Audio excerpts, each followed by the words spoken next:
warahmatullahi wabarakatuh. Kita akan memulai materi kita yang selanjutnya, yaitu adalah revolusi besar dunia. Di sini kita akan membahas beberapa revolusi. Yang pertama itu adalah revolusi industri, di mana sebenarnya ini di buku kalian sudah masuk sebelumnya, tapi saya masukkan karena ini ada kaitannya dengan revolusi yang lain.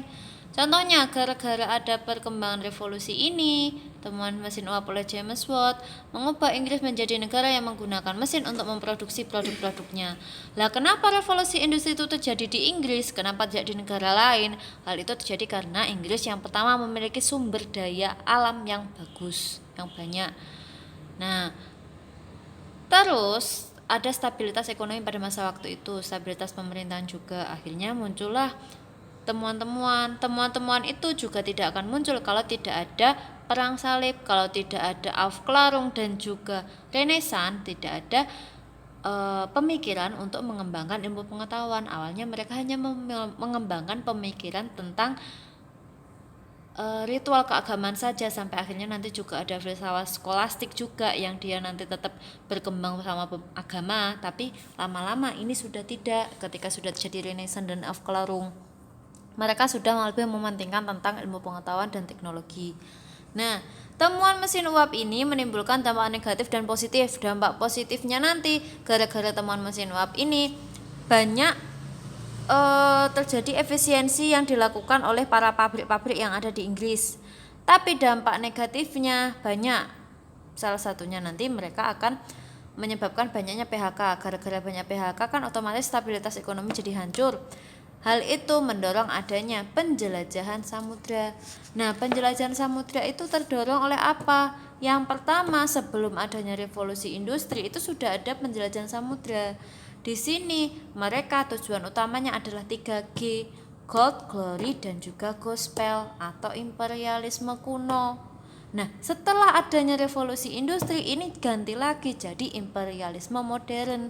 Bedanya apa? Masih dengan Gold, Glory, Gospel, tapi di sini ada ketambahan satu, yaitu pemasaran hasil industri. Nah, dampak negatif lainnya itu adalah karena mereka barangnya banyak, otomatis kan sudah tidak muat lagi di Inggris. Akhirnya mereka mencari wilayah baru untuk dilakukan pendistribusian barang tersebut. Nah, pendistribusian barang tersebut juga nanti akan menyebabkan orang-orang di Inggris, karena adanya revolusi industri itu, mereka status bangsawannya sudah tidak terlalu dianggap, istilahnya sudah tidak terlalu laku. Nah, mereka dianggap sama rata dengan semuanya. Yang memiliki penghasilan banyak itu adalah para pemilik modal yang memiliki pabrik-pabrik besar. Akhirnya mereka mulai mencari dunia baru yang digunakan untuk tempat jajahan, sekaligus tempat untuk istilahnya bisa dibilang mengungsi.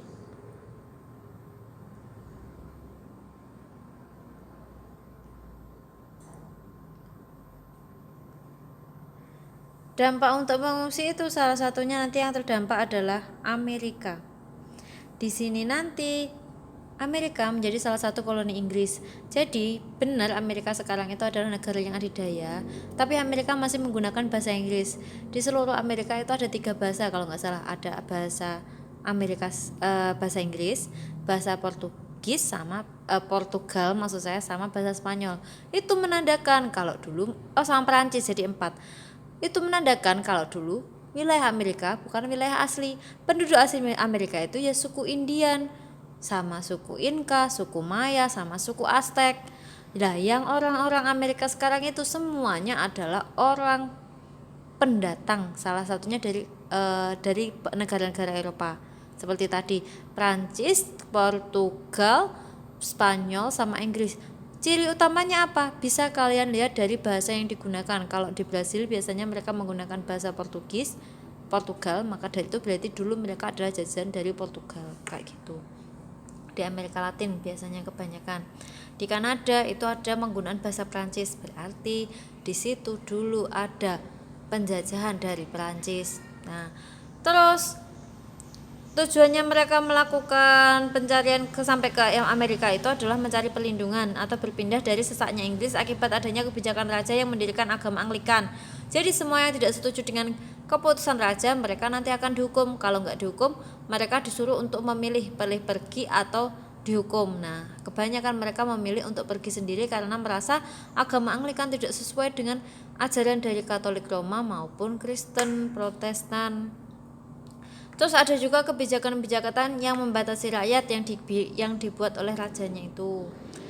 Nah, revolusi industri menyebabkan banyak masalah. Salah satunya adalah terbatasnya memeluk agama, terus bangsawan tidak terlalu diakui, dan juga banyak produsen-produsen yang bangkrut karena mereka tidak bisa bersaing dengan produsen lain.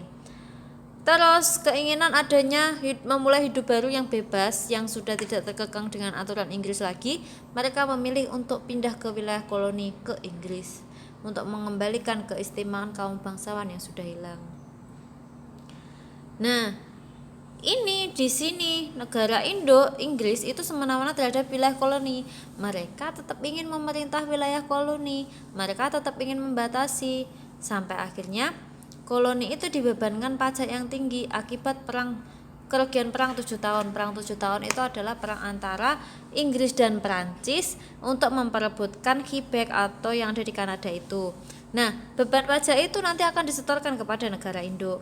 Koloninya menolak karena menganggap mereka itu sudah berdiri sendiri dan juga tidak ada perwakilan parlemen di Inggris. Nah, ini adalah satu contohnya, yaitu adalah peristiwa Boston Tea Party. Nah, katanya aja Boston Tea Party berarti ada pesta teh di Boston. Nah, maksudnya pesta teh itu apa? Itu adalah pembuangan peti-peti teh dari yang ada di Amerika di Laut Boston. Nah, kalau kalian lihat ini, kalau kalian perhatikan, orang-orangnya di sini menggunakan pakaian adat. Mereka menggunakan pakaiannya orang Indian. Lah, kenapa seperti itu? Mereka menutupi identitasnya supaya tidak diketahui kalau mereka itu orang koloni, padahal aslinya mereka orang koloni, supaya dikiranya itu orang Indian yang melakukan, supaya tidak terjadi masalah di kemudian hari. Tapi hal itu diketahui, akhirnya nanti Boston diberikan pajak yang lebih tinggi lagi. Hal itu menyebabkan juga keinginan untuk merdeka. Akhirnya nanti muncul Declaration of Independence, kemerdekaannya Amerika itu pada 4 Juli 76. Memang benar mereka sudah merdeka, tapi mereka itu belum merdeka secara sepenuhnya karena nanti akan muncul masalah baru. Nah, salah satu negara yang mendukung adanya kemerdekaan ini adalah Prancis, dengan buktinya mereka mengirim patung Liberty dan juga Jenderal Lafayette. Jadi patung Liberty itu bukanlah patung yang dibuat oleh Amerika, tapi patung yang dibuat oleh Prancis yang dihadiahkan sebagai kemerdekaannya Amerika. Di situ ada tulisannya kalau nggak salah, selamat datang bagi para pendatang yang menginginkan adanya kebebasan. 19 Oktober Inggris memutuskan untuk menghentikan perang dengan Amerika, kemudian menandatangani perjanjian Versailles, intinya pengakuan Amerika sebagai negara merdeka yang sah. Tokoh-tokohnya ini adalah tokoh-tokoh yang menandatangani Declaration of Independence. Terus hal itu tidak berhenti karena masih ada perang lagi. Kalau dari sini gambarnya benderanya serupa, berarti mereka sama. Nah, ini adalah revolusi Amerika pas tahap kedua. Tahap kedua, mereka masih punya kasus yang harus diselesaikan, yaitu kasus masalah perbudakan. Nah, perbudakan ini sampai membuat perdebatan antara sistem pemerintahan yang akan mereka gunakan. Wilayah koloni itu terbagi atas wilayah utara dan selatan dengan perbedaan dari sumber daya alam yang ada di sana. Di wilayah utara itu wilayahnya tandus, jadi mereka lebih cocok untuk industri, sedangkan di wilayah selatan mereka wilayahnya subur, otomatis cocok untuk perkebunan. Sedangkan perkebunan membutuhkan tenaga kerja, orang Inggris sendiri tidak mau untuk menjadi tenaga kerja. Mereka tidak mau bekerja keras karena mereka tujuannya ke Amerika itu untuk tidak mau bekerja keras seperti yang harus dilakukan ketika mereka masih di Inggris. Akhirnya mereka memutuskan untuk mengambil budak. Lah, budak itu didapat dari mana? Budak itu didapat dari Afrika. Gimana sistemnya? Mereka menghasilkan barang yaitu teh, dikirim ke negara induk dikirimkan negara induk, uangnya digunakan untuk membeli budak itu dikirimkan ke Amerika. Nah, itulah sejarah awal mulanya gimana orang berkulit hitam bisa ada di Amerika. Tersebut akhirnya menjadikan perang saudara.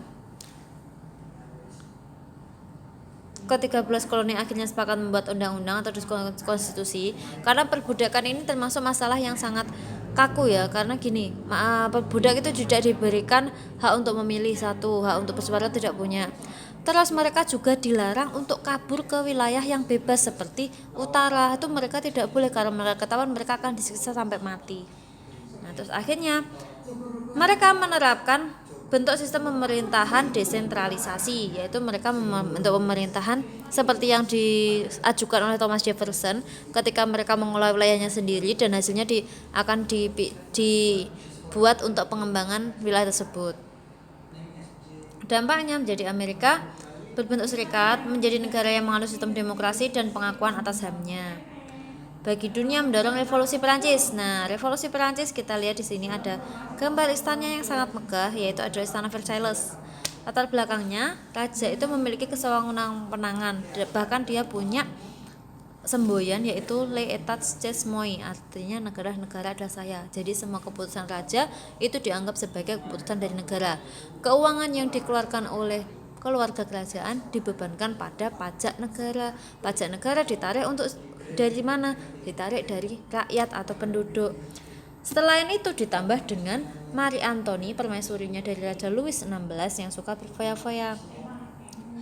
Gara-gara kekosongan kas, pajaknya rakyat itu semakin hari semakin meningkat, sampai akhirnya mereka nanti akan ada ide untuk menarik pajak dari semua golongan. Tapi pajak yang ditarik untuk golongan 3 itu melebihi pajak sangat besar, lebih besar lagi, sehingga memberatkan masyarakat. Nah, hal tersebut memunculkan di awalnya sudah ada kesenjangan berupa munculnya 3 golongan yang memberikan pajak, golongan 1, 2, dan 3. Sedangkan golongan 3 adalah menjadi golongan yang selalu tertindas. Selain itu ada juga pendirian penjara Bastille yang didirikan untuk orang-orang yang tidak menaati pemerintah Raja Louis XVI. Pemikiran di balik revolusi itu ada John Locke, J.J. Rousseau, Montesquieu. Dan pemikiran-pemikiran ini kebanyakan ada pemikiran tentang negara. Maka dari itu revolusi Perancis itu tujuannya adalah mengubah dari monarki ke monarki konstitusional yang awal. Tapi nanti lama-lama mereka akan membentuk republik. Dari pemikiran-pemikiran tersebut muncul slogan Liberté, Égalité, Fraternité. Liberté kebebasan, Égalité kesetaraan, Fraternité kepersaudaraan. Nah, terus kronologinya ini protes terhadap pajak yang memberatkan. Terus dan juga muncul usulan untuk memberlakukan penarikan pajak pada semua golongan. Etats General bersidang sampai akhirnya sidang dibuatkan oleh raja, memunculkan adanya National Assembly. Terus dari National Assembly itu nanti akan banyak yang lebih memilih bergabung di situ, tapi syaratnya kalau para bangsawan mereka harus melepaskan keistimewaannya tadi, karena kan mereka ada di golongan 1 dan golongan 2, kaum bangsawan dan juga kaum agama. Nah setelah itu kronologi utamanya muncul mulai penyerbuan penjara Bastille sebagai wujud dari kediktatoran Raja Louis. Kenapa kok penjara Bastille? Karena di sana banyak tersimpan persenjataan dan juga pemimpin-pemimpin yang ditawan oleh Louis ketika mereka ingin menjatuhkan Louis. Terus kemudian dikeluarkanlah deklarasi hak asasi manusia, monarki dihapus dan berjanji menjadi republik, raja dan anggota keluarganya dihukum mati. Dampaknya Prancis berubah menjadi republik, ada demokratis, hak asasi manusia diakui, dan juga konstitusi undang-undang menjadi hukum tertinggi, bukan lagi titah raja. Dampak untuk Indonesia, berkembang paham demokrasi dan kemudian nasionalisme yang mendorong perjuangan berbasis organisasi dengan tujuan merdeka. Sekian untuk hari ini. Wassalamualaikum warahmatullahi wabarakatuh.